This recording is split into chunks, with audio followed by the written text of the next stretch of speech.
யாரு அது நான் தான் அந்த பையன் யாரா அந்த பையன் நான் தான் அந்த பையன் யாரா அந்த பையன் நான் தான் அந்த பையன் யாரா அந்த பையன் நான் தான் அந்த பையன் யாரா அந்த பையன் நான் தான் அந்த பையன் இதெல்லாம் வந்து ஒரு ஒரு வாக்கியமா இதை எழுதின அந்த அசல் கோளாரா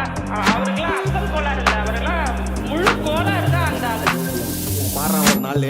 5 வயசுல அழுவுறது வெஸ்ட்னு புரிய வச்சுட்டாங்க அப்படிதான் மாமா ஸ்ட்ராங் ஆன அன்கம்ஃபர்டபிள் சிச்சுவேஷன் தான் நல்ல மெச்சூரிட்டியை உருவாக்கி புத்தி கொடுக்கும் அதானே களவும் கற்று ஏதோ சூதுவாது தெரிஞ்சுக்குது ஆனா லைஃப்ல இன்னும் பார்க்க வேண்டியது நிறைய இருக்குது சிலது முன்னேறணும்னு முதுகுலையே குத்தி நிக்குது சிலது முன்னேறணும்னு கத்தி நிக்குதுங்க ஃபயர் என்ஜின் எத்தனை வருவா ஃபயர் என்ஜின் பார்க்காதடா மர்ரஞ்சி ஃபேக் ஐடி சிவர் என்ஜின் _15 இல்லீகல் நாலேஜ் அட்டூழியம் பண்றவன அட்டாக் பண்ணி துரத்த வந்த டொனால்ட் ட்ரம்ப் போல அசல் கோலார் சிக்கன் ஏழ்ற கஷ்ட நான் போடுறேன் எங்க அப்பா போட்ல ரவுண்ட் அடிப்பேன் கோஸ்ட நான் கோலாலம் புரு போனாலும் பேச தண்டார் பட்ட பாச அங்க நான் சாத்தினும் தோசை போடும் ஹோச நீ சிபி